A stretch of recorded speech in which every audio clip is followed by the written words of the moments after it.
Gracias, querido Luis, mi tocayo. Antes de cualquier otra cosa, quiero anunciar un librito que tengo en mi mano. Se llama ¿Y tú qué crees? Autor Henry Tolopilo. Llevo un montón de años conociendo a Henry, hombre de Dios, hombre de la palabra, hombre que ama a Jesucristo y ama a la iglesia y ama a los hermanos. Hay varias copias de este libro. Yo tuve que leerlo antes de que se publicase. Él me dio el privilegio de que lo leyese. Así es que quiero recomendarlo. No te vayas, si no lo tienes, no te vayas de aquí sin comprar uno de estos libros de mi querido Henry. Gracias, Henry, por dejarte usar por el Señor, por tu ministerio, y gracias por haberte dado a Bárbara, que es tu compañera de equipo. Bien, esta mañana el cardenal Montoya dijo algunas cosas acerca de 2 o 3 obispos que hay aquí. Y como todos los obispos necesitan a un cura de ayudante, pues yo estoy aquí de cura para ayudarles. Es un gusto estar aquí, una bendición tremenda. Siempre venir a México lindo y querido es una tremenda experiencia. Y el Señor me ha bendecido esta vez, dándome la oportunidad de conocer a mi hermano, el doctor Núñez, y haberlo escuchado esta mañana exponer la palabra de Dios de la manera como lo hizo. Y el tema que él abordó es, honestamente, de lo más importante que hay en las Escrituras.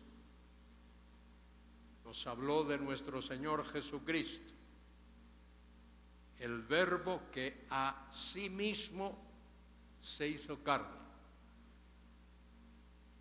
Dice allí, el Verbo se hizo carne. La idea es, a sí mismo se hizo carne. Y luego hablarnos de la Trinidad. Tremenda doctrina. El gran padre apostólico San Agustín de Hipona dijo que no hay ninguna doctrina en la que se introduzcan errores y herejías con mayor frecuencia y que creen mayor dificultad a los creyentes que la doctrina de la Trinidad. Y esta mañana escuchamos cuestiones muy serias que espero que los hermanos y hermanas lo tomen en cuenta y estudien este tema. Hace años escribí un librito llamado La Deidad de Cristo. El libro fue revisado una vez, reimpreso. Hace como 10 años que está agotado. Y ahora recientemente los hermanos de Portavoz me han dicho que pueden publicarlo. Pero antes de que ellos lo publiquen, quiero añadir por lo menos 3 capítulos. Uno de ellos acerca de la Trinidad y otro acerca de la salvación y otro acerca de la persona misma y la obra de Cristo. Espero que el año que viene ya esté publicado este libro. María no me acompaña porque ella no puede viajar. Tiene problemita en la espalda que no le permite estar mucho tiempo sentada en un avión. Pero a ella le gusta venir a México. Los tatarabuelos de ella eran de una ciudad que era una aldea hace años llamado Santa María del Río, en San Luis Potosí. Hace como 3 años vinimos aquí a México y le prometí que la iba a llevar otra vez allí. Y fuimos a Santa María del Río. Y allí me ocurrió algo muy singular. Bajamos en un parque que hay allí, una especie de plaza. Había varios señores sentados en unos bancos y había una mujer que tenía una mesa y sobre la mesa había libros. Y vi un libro al que no me fue difícil identificar. Pero le pregunté a la señora, ¿y este libro qué es? Y me dijo, una Biblia, léala. Y ni corto ni perezoso cogí la Biblia y la abrí en San Juan capítulo 3. Y me puse a leer ahí en alta voz el encuentro de Jesucristo con Nicodemo y lo que Jesús le dijo a Nicodemo. Y allí me detuve un buen rato en San Juan 3, 16, 17 y 18. Y antes de terminar tenía como 20 o más personas rodeándome y escuchándome. Y creo que aquello fue muy providencial. Fue algo que ocurrió así solo por la providencia de Dios. Cuán maravilloso es nuestro Dios. Cuán estupendo es nuestro Dios. Cuán deslumbrante es nuestro Dios. Él es el Dios del universo, el Dios soberano, el Dios de la creación, el Dios dueño y Señor de todas las cosas. Y qué maravilloso es para nosotros saber que Él nos incluyó en su plan, porque Él es soberano. Él es soberano. Bueno, esta mañana se nos habló de solo Jesús, solo Jesús. Y luego escuchamos hablar de sola fide. Y hace unos momentos nuestro querido Henry nos habló de sola scriptura. Y a mí me toca hablar por las próximas 3 horas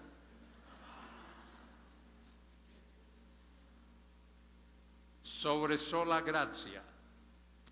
Bueno, yo sé que puedo hablar aquí por 3 horas, solo que estaré yo solito aquí. Y quizá Luis Contreras, por puro compromiso, se quedaría. Habría una total desbandada y la gente pensaría que el rapto ha tenido lugar. Pero sí voy a hablar sobre la sola gracia. Sola gracia. Esa gracia de Dios que es, fíjese, soberana. La gracia de Dios es soberana. 2, la gracia de Dios es salvadora. 3, la gracia de Dios es santificadora. Y 4, la gracia de Dios es suficiente. ¡Qué tremendas características de la gracia de Dios! Y eso fue lo que estos queridos hermanos de la Reforma protestante entendieron. De paso, la palabra protestante para nosotros en España es importante. Es más, es importantísima. Muchas veces cuando salgo a evangelizar o me encuentro con alguien y le hablo, o voy a una oficina del gobierno y les digo que soy un cristiano evangélico, no me entienden lo que quiero decir por cristiano evangélico. No sé si esta es la manera correcta de decirlo, pero lo voy a decir. La palabra evangélico se ha contaminado. Decir hoy que uno es un evangélico puede significar una variedad de cosas. Y en España por muchos años se nos ha conocido como los protestantes. Entonces yo le digo a las personas que soy un cristiano evangélico de esos que aquí en España se conoce como protestantes. Y cuando digo protestante enseguida me entienden. Saben de qué estoy hablando. Y honestamente no me avergüenzo de que me llamen protestante, en el sentido en el cual estamos tratando aquí. Somos protestantes. Yo protesto en contra del deterioro que hay hoy día en la iglesia local, en muchas de ellas. Protesto del deterioro que hay en la proclamación de la palabra de Dios. Protesto también de la confusión que hay en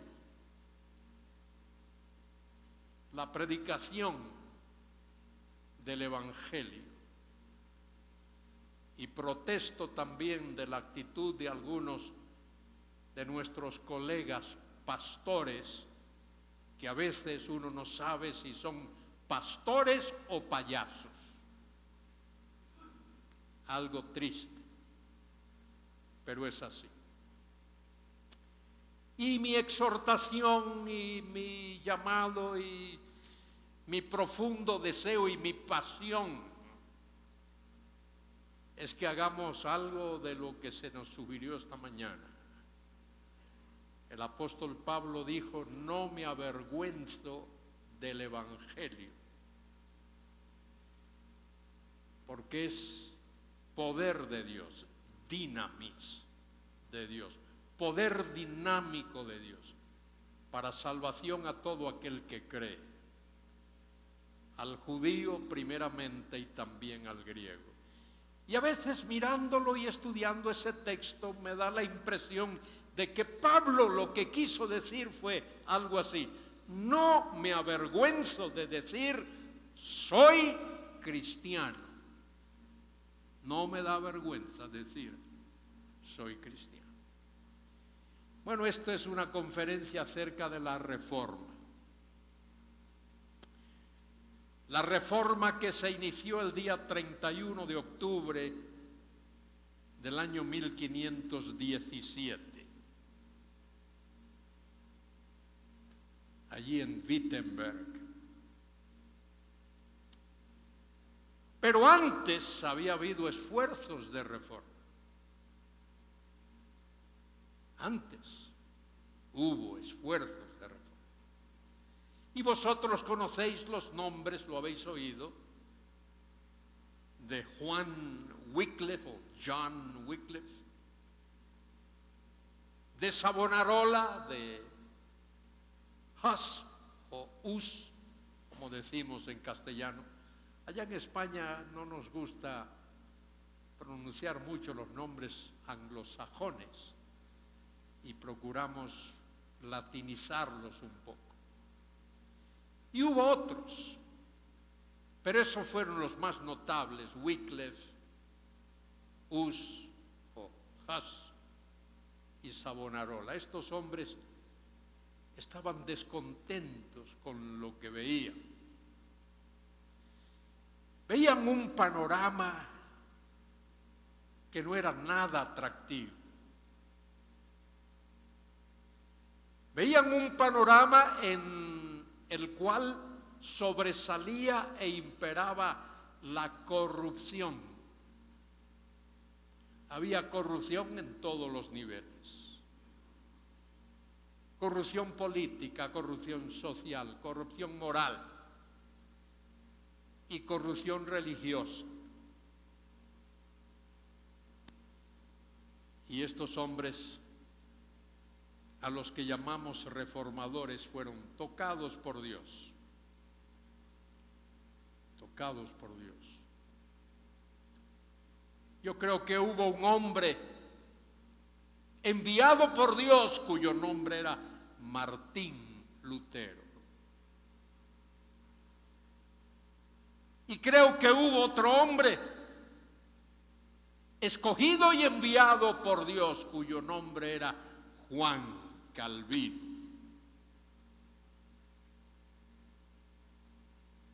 Y así hubo hombres que Dios seleccionó, que Dios escogió. Y Dios los usó para sacudir el mundo de aquellos tiempos. Y lo hicieron de una manera tremenda, por la gracia de Dios, por la gracia soberana de Dios. Y tenemos que mirar hacia atrás y ver cómo esa gracia soberana de Dios actúa, opera. Yo creo que fue un acto de la gracia soberana de Dios cuando en la eternidad de ese Dios soberano todopoderoso planeó la creación del universo y la creación del hombre y todo lo relacionado con ello. Fue un acto de la gracia soberana de Dios. Ese Dios incógnito que se quiso dar a conocer, del cual conocemos tan poco, de ese Dios conocemos poco. Creo que Lutero lo dijo en su autobiografía. Lutero dijo: de las Escrituras conozco tan poco, y lo que conozco no lo conozco bien. Y lo que conozco bien no lo enseño bien. Y lo que enseño bien no lo vivo bien. Martín Lutero. Bueno, ese era el panorama de los tiempos de Lutero y de Calvino y de Zwinglio y de Melanchthon y de Teodoro Beza y de Farrell y de Juan Knox y de otros muchísimos hombres que pusieron sus vidas en las manos de Dios, y muchos otros desconocidos. Es más, durante esos años de la Reforma en España hubo también un movimiento. Allí en las afueras de Sevilla está el monasterio de Santiponce, donde había un número grande de monjes, de sacerdotes, que prácticamente todos se convirtieron. Allí estaba Casiodoro de Reina y Cipriano de Valera y otros, como el doctor Egidio, Constantino de la Fuente y otros más. Muchos de ellos tuvieron que huir porque los iban a quemar. Se iban a quemar. Vivos los iban a quemar. Es más, el día que hubo la gran quema de herejes en Sevilla, ese mismo día habían invitado al rey Felipe II para que asistiese a aquel acto. Y Felipe declinó ir porque lo mismo iba a ocurrir en Valladolid, su ciudad natal. Todas esas personas, los que murieron quemados, los que tuvieron que escapar por sus vidas, eran hombres y algunas mujeres habían puesto sus vidas en las manos de Dios. Menciono uno llamado Julián Hernández, al que se le llamaba Julianillo. Julianillo era un comerciante, era un hombre joven, 30 años y algo. Y viajaba desde Alemania y Suiza a España y pasaba por Francia. Transportaba odres con vino para venderlo en España. Pero Julianillo se había hecho un odre muy grande que tenía un doble fondo. Y en ese doble fondo él traía literatura a España, literatura escrita por Lutero y por Calvino y por Erasmo. Y cuando fue descubierto y lo apresaron y lo torturaron antes de quemarlo,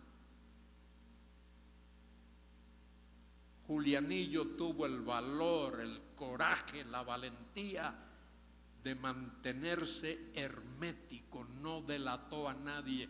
Él conocía los nombres de todos los supuestos herejes, nuestros hermanos, pero no delató a nadie.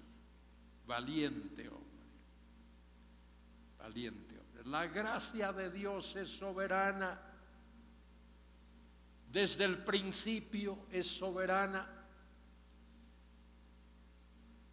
Esa palabrita hebrea, Gesed, que a veces se usa con Emet y Gesed, gracia, misericordia.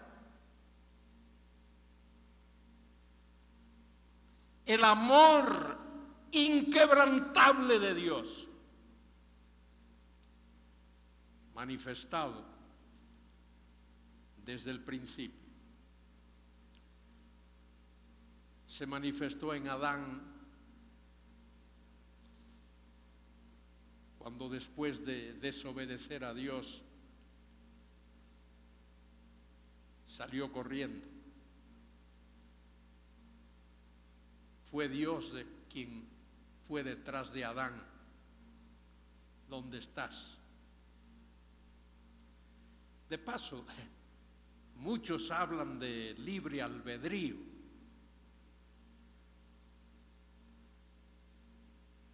Y todo aquel que ha hecho uso del supuesto libre albedrío siempre lo ha usado para mal, nunca para bien.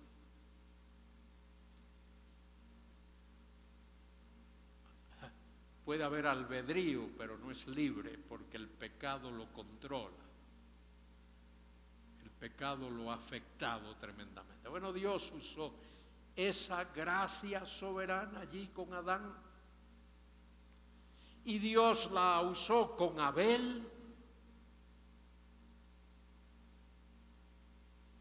Y si hay algo que el hombre ha hecho es intentar dañar la gracia de Dios.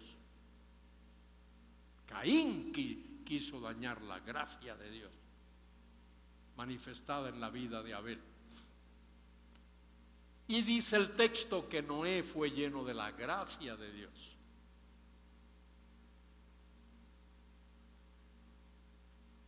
Dios derramó su gracia sobre Noé y sobre la familia de Noé. Y luego especialmente sobre Sem, de los 3 hijos de Noé. Y los descendientes de Sem. Sobre Taré, el padre de Abraham. Y sobre Abraham. Abraham es una tremenda ilustración de la gracia de Dios, de la gracia soberana de Dios.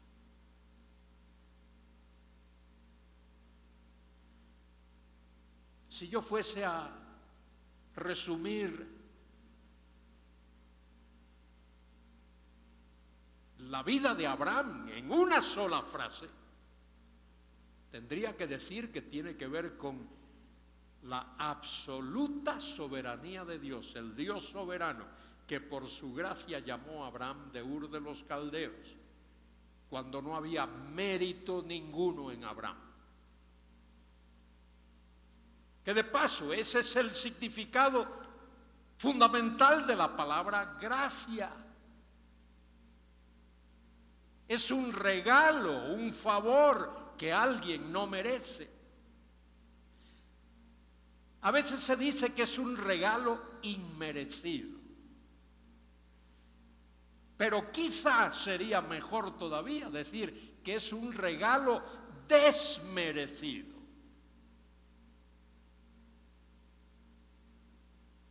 Más que inmerecido es desmerecido, porque desmerecido significa que aquel que lo recibe lo que merece es todo lo contrario. Y eso es lo que Dios ha hecho con nosotros. Nos ha dado todo lo contrario de lo que merecemos. No merecemos su amor, no merecemos su misericordia, no merecemos su bondad, no merecemos su justicia.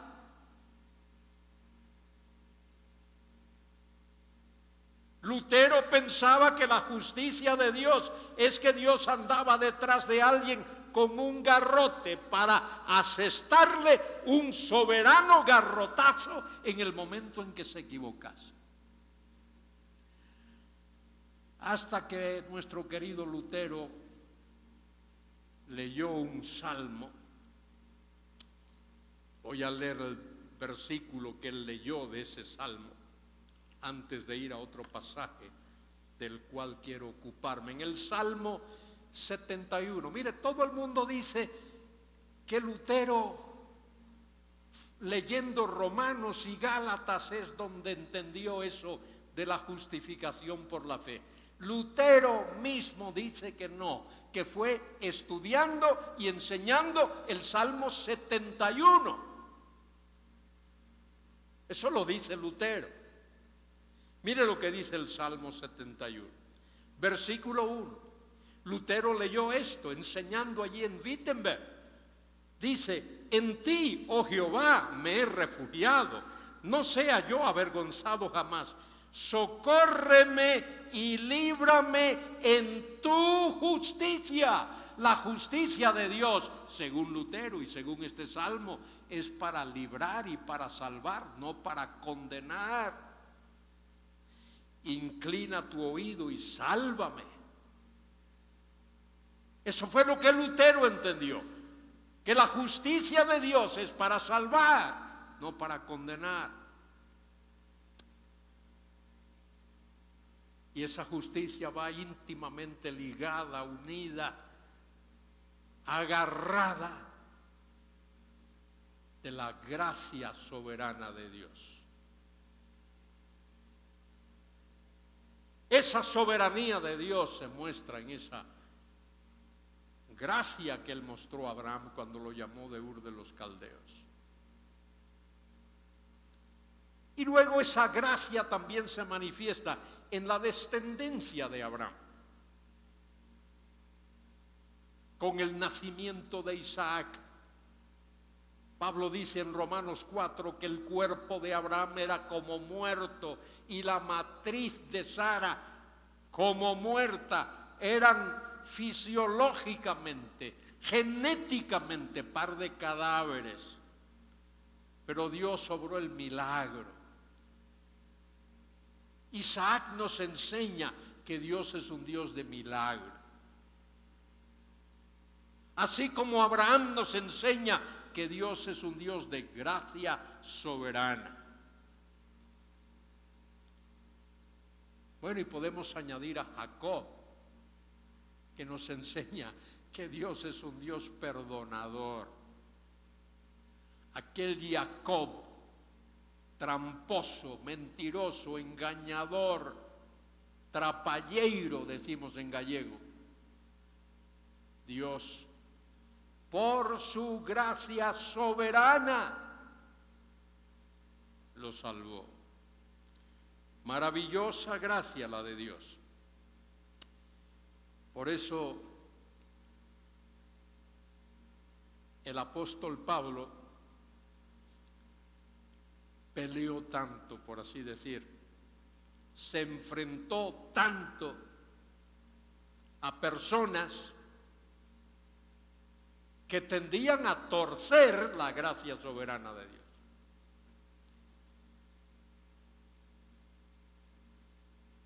Quiero que miréis un pasaje conmigo. Seguidme en el capítulo 15 del libro de los Hechos de los Apóstoles. Hechos capítulo 15. A ese capítulo se le ha llamado el primer concilio, pero no fue un concilio. Aquello fue una especie de consulta o de conferencia en Jerusalén. Y tiene que ver con el hecho de lo que ocurrió después de que Bernabé y Saulo realizaron su primer viaje misionero. Fueron al Asia Menor y allí predicaron. En la región de Galacia, en el sur del Asia Menor. Y fundaron iglesias de aquellos que se habían convertido. Y las organizaron. Y después de algún tiempo regresan a la iglesia madre que los ha encomendado, la iglesia en Antioquía, y allí informan de lo que Dios hizo. Pero ocurre que poco después algunos religiosos teológicamente ignorantes de la gracia de Dios comienzan a pervertir lo que Pablo y Bernabé habían enseñado. Y esto es de lo que trata el capítulo 15. Como dije, Pablo era tremendamente sensible a cuando alguien intentaba pervertir la gracia de Dios. Y cuando alguien intentaba decir algo contrario al Evangelio. Es más, creo que la palabra más fuerte registrada en el Nuevo Testamento usada por Pablo contra alguien fue precisamente contra aquellos que intentaban pervertir la gracia de Dios. Luego hablaré de eso. Dice Hechos capítulo 15. Entonces algunos que venían de Judea enseñaban, observe ese verbo, enseñaban, una forma imperfecta, una acción continua, enseñaban a los hermanos. Mire lo que les enseñaban, comillas ahí. Esto es lo que enseñaban. si no os circuncidáis conforme al rito de Moisés, no podéis ser salvos. ¿Qué es eso de enseñar conforme al rito de Moisés? Bueno, el rito de Moisés es la circuncisión. La circuncisión es la señal del pacto abrahámico. Pablo, en el capítulo 4 de Romanos, explica que Abraham había sido salvo mucho antes de ser circuncidado. Génesis 15:6 dice que Abraham creyó a Dios y su fe le fue contada por justicia. En otras palabras, que Abraham creyó a Dios y fue en ese momento completamente salvo. Cuando Dios declara a alguien justo, esa persona en ese momento es totalmente salva. Y Abraham fue declarado justo en Génesis 15:6. Y no es sino hasta el capítulo 17 de Génesis, quizá unos 25 años después, que Abraham fue circuncidado. Y lo que Pablo está estableciendo es que la circuncisión no tiene ningún peso, por así decir, en la salvación. Lo mismo podríamos decir nosotros hoy acerca del bautismo. Una persona es salva o debe ser salva antes de ser bautizada. Bueno, dice Pablo aquí, dice Lucas en Hechos 15, que estos decían: si no os circuncidáis conforme al rito de Moisés, no podéis ser salvos. Como Pablo y Bernabé tuviesen una discusión y contienda no pequeña, con ellos, se dispuso que Pablo y Bernabé subiesen a Jerusalén, y algunos otros con ellos, a los apóstoles y a los ancianos, para tratar esta cuestión. Ellos, pues, habiendo sido encaminados por la iglesia, pasaron por Fenicia y Samaria, contando la conversión de los gentiles, y causaban gran gozo a los hermanos. Uno se goza cuando alguien es salvo. Uno se goza hasta cuando un homosexual es salvo, o una lesbiana es salva, o un drogadicto es salvo, o un borracho es salvo, o un ladrón es salvo. Uno se goza cuando alguien es salvo, cuando Dios, por su gracia soberana, lo lleva de las tinieblas a la luz, de la condenación al perdón.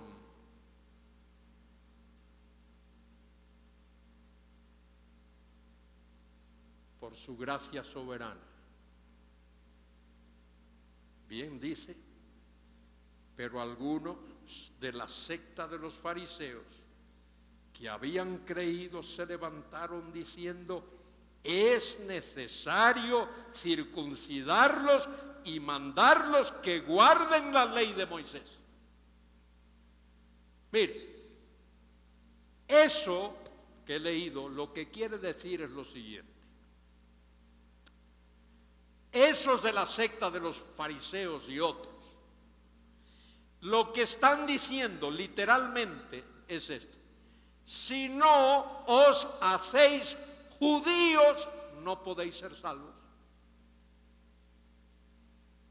Porque la circuncisión es lo que hace que alguien sea un judío completo, según ellos. Y lo que Pablo está diciendo es que un judío completo es aquel que ha puesto su fe en Jesucristo. Un judío que no ha creído en Jesucristo es un judío incompleto. No tiene la fe que tuvo Abraham. No tiene la fe que lo lleva al cielo. No tiene la fe que lo hace un verdadero hijo de Dios. Es lo que decía.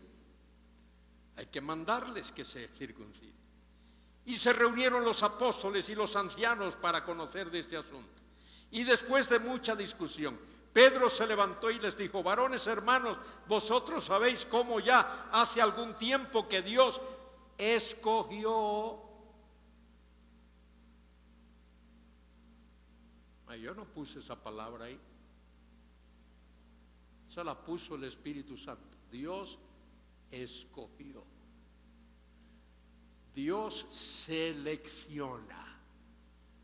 Dios escoge por gracia, porque su gracia es soberana.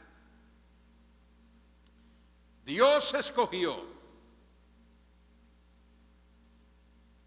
que los gentiles oyesen por mi boca la palabra del Evangelio y creyesen. Ese Dios que selecciona, ese Dios que elige, ese Dios que escoge, soberanamente ha dispuesto también que el Evangelio es la manera, es el medio por el cual Él atrae así a aquellos a quienes Él ha llamado. Es por el Evangelio. Por eso Pablo ahí a los Gálatas les decimos en nuestro castizo en España, les armó la marimorena, porque estaban confundiendo la cosa. Por mi boca la palabra del Evangelio y creyesen. Y Dios, que conoce los corazones, nadie más conoce los corazones, solo Dios. Dios que conoce los corazones, les dio testimonio, dándoles el Espíritu Santo, lo mismo que a nosotros. Nos decía Henry hace un momentito, cómo Dios abrió el corazón de Lidia, de Tiatira. Hechos 16:14, ella estaba oyendo el Evangelio por boca de Pablo, y por la gracia soberana de Dios, el corazón de aquella mujer de negocios, Lidia de Tiatira, fue abierto y ella creyó y Dios la salvó por su gracia soberana. Y dice el versículo 9, y ninguna diferencia hizo entre nosotros y ellos, nosotros y ellos, judíos y gentiles, salvos de la misma manera. Es más, esto lo explica Pablo, fíjense ahí, en Gálatas capítulo 2, lo dice el apóstol de una manera clarísima, dice allí en el versículo 15, dice: nosotros judíos de nacimiento y no pecadores entre los gentiles, sabiendo que el hombre no es justificado por las obras de la ley, sino por la fe, dice ahí, de Jesucristo. Es un genitivo de objeto, debe de decir ahí, por la fe en Jesucristo. Y nosotros también hemos creído en Jesucristo para ser justificado por la fe en Cristo, y no por las obras de la ley, por cuanto por las obras de la ley nadie será justificado. ¿Qué dice el apóstol? Que por su gracia soberana y por el único medio que Dios ha establecido de salvar a pecadores, cuando un judío pone su fe en Cristo es salvo. Y cuando un gentil pone su fe en Cristo es salvo. Y ambos son unidos en un mismo cuerpo que es la iglesia de nuestro Señor Jesucristo. Eso lo hace el Dios soberano. Y lo hace por su gracia. ¿Qué más dice Pablo aquí en Hechos 15? Ahora pues, ¿por qué tentáis a Dios, poniendo sobre la cerviz de los discípulos un yugo que ni nuestros padres ni nosotros hemos podido llevar?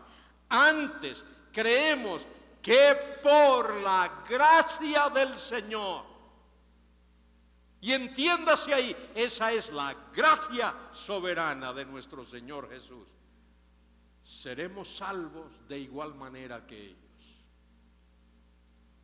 Eso fue lo que los reformadores entendieron, y lo entendieron con plena claridad, que es por la gracia de Dios, que no es por los sacramentos. Eso es lo que la iglesia hace a partir del siglo V en adelante. Establecer, inventarse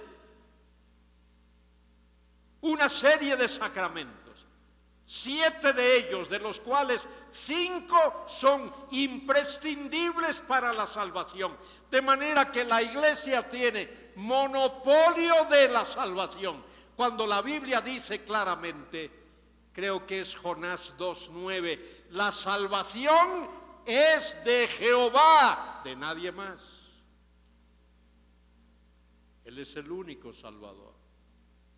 Y el mismo Pedro lo va a decir un poquito después, en el capítulo 4 y versículo 12 de Hechos. Y en ningún otro. En ese texto, en el original, en el texto griego hay 3 negativas.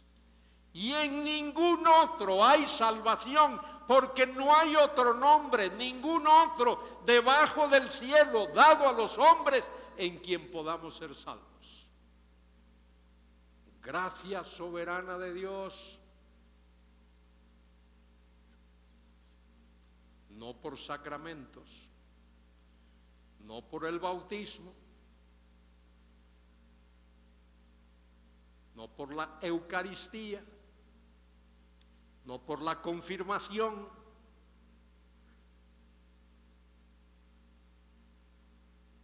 ni por la extrema unción, solo por su gracia. Y estos reformadores entendieron eso y lo proclamaron. Sola gracia, solo el regalo, no solo inmerecido, sino desmerecido, que Dios da al pecador que merece todo lo contrario. Como lo dijo Jesús, una de las 25 veces que repite en San Juan, de cierto, de cierto. Juan 5:24, de cierto os digo, que el que oye mi palabra y cree al que me envió, tiene vida eterna y no vendrá a condenación, mas ha pasado de muerte a vida. Qué bien lo entendió Lutero, que cuando fue a Roma se horrorizó. Fue a Roma en el año, creo que fue 1510, por ahí, 11. Se horrorizó de ver todo lo que había allí, toda la idolatría que había, todo el paganismo que había, todo el comercialismo que había con la religión.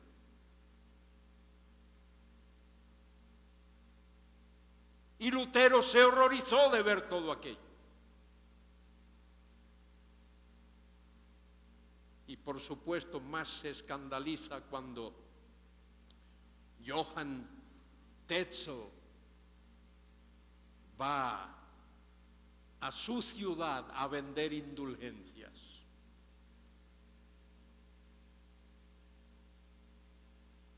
A ofrecer a las personas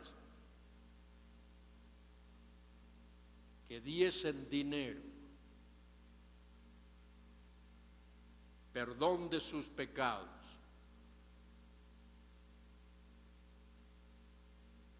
y la posibilidad de ayudar a algún familiar que estuviese en el purgatorio. Todo eso horrorizó a Lutero, porque ni esos supuestos sacramentos son bíblicos, y mucho menos es bíblico la herejía de un purgatorio, donde alguien supuestamente va a purgar pecados que la Biblia claramente dice que Cristo pagó en su totalidad mediante la expiación. La palabra expiación significa dos cosas. Significa el pago de una deuda y significa sustitución. Cristo fue el sustituto del pecador y el que pagó la deuda del pecador. El herido fue por nuestras transgresiones, molido por nuestros pecados, y el castigo de nuestra paz fue sobre él, y por su llaga somos curados. No, mis hermanos y hermanas, Pablo había entendido perfectamente el Evangelio. Es más, fíjese si Pablo lo entendió perfectamente, que hubo ciertas verdades que Cristo personalmente le enseñó a Pablo. Pablo no era de los 12, todos sabemos eso, originales.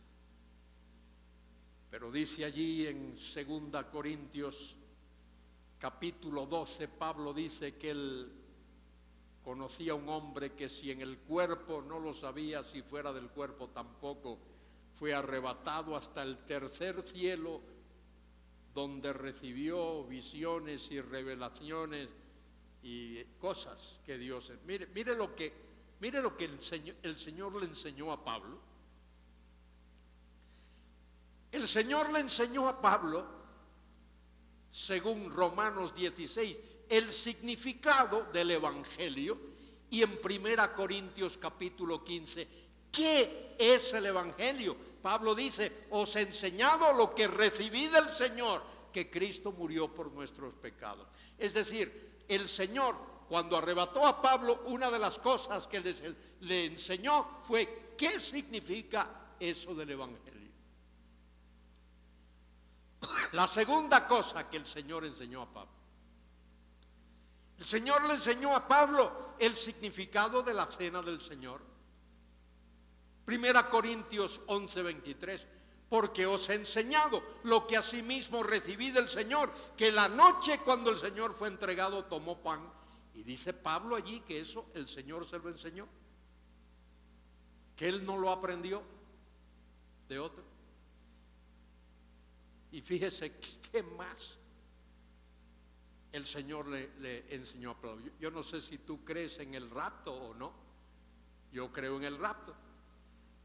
Y en primera los Tesalonicenses 4:14 dice el apóstol, os digo esto en o por palabra del Señor. Y le explica lo que es eso del rapto. Cosas que el Señor personal y directamente enseñó al apóstol Pablo. Y Pablo las escribió. El Señor comunicó esas verdades a Pablo y el Espíritu Santo lo inspiró para que las escribiese. La gracia soberana de Dios, esa gracia que esos reformadores entendieron, que es por pura gracia. Es por puro regalo inmerecido de Dios.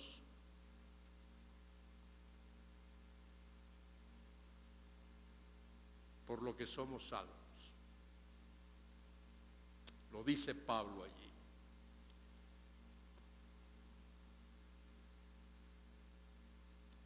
En Efesios 2. Tremendo pasaje. ¿Qué pasaje tan tremendo es ese?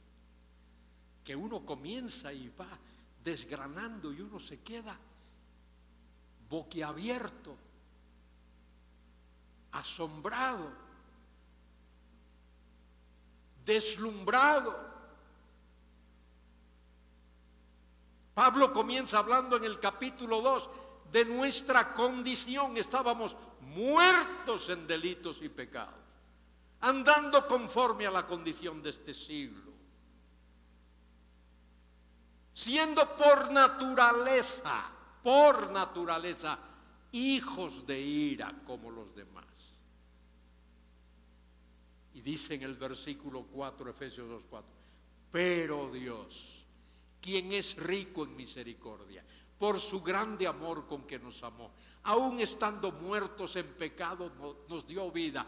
Por gracia habéis sido salvos. Y dice que juntamente con Él nos resucitó. Y luego vienen esos dos versículos tremendos, 3, 2, 8, 9 y 10 de Efesios. Porque por gracia, en la Reina Valera dice, sois salvos. En el texto griego es un tiempo perfecto, ahí dice, porque por gracia habéis sido salvos por medio de la fe. Y esto no es de vosotros, es el regalo de Dios, no por obras para que nadie se gloríe. Ese es el paquete de la gracia de Dios, de esa gracia soberana. Porque somos hechura suya. Esmen poema, dice el texto.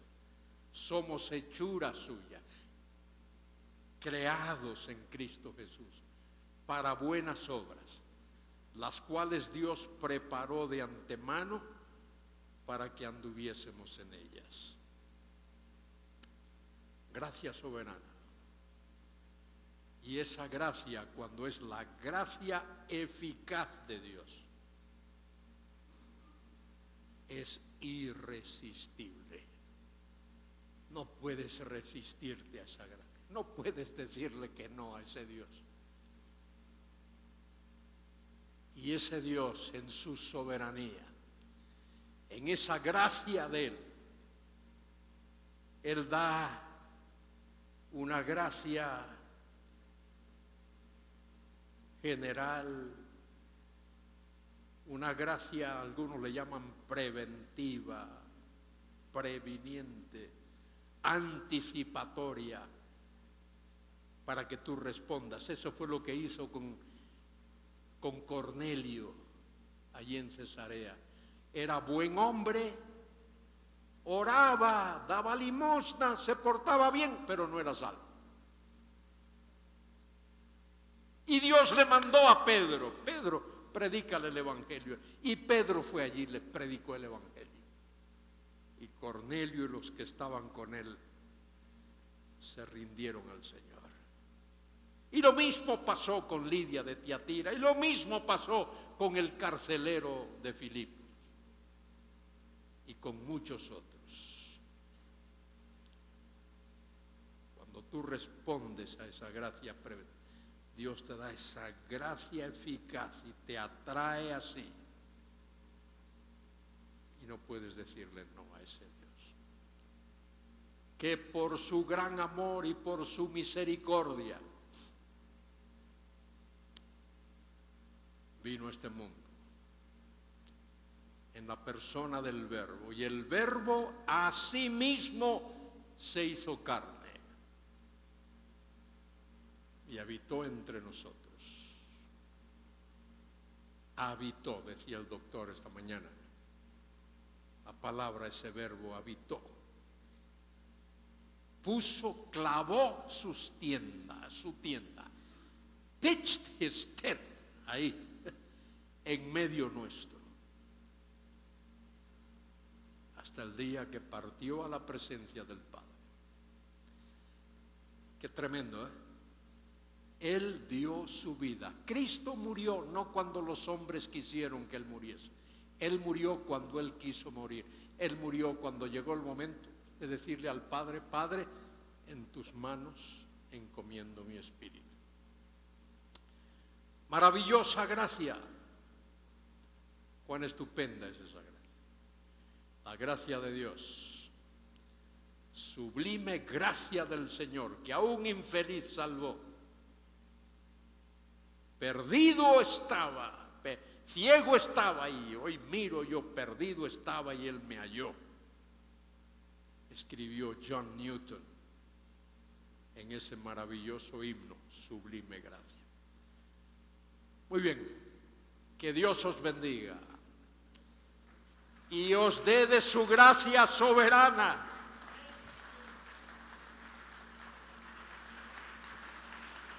Y que Dios permita que muchos otros mexicanos sean hechos recipientes de esa gracia.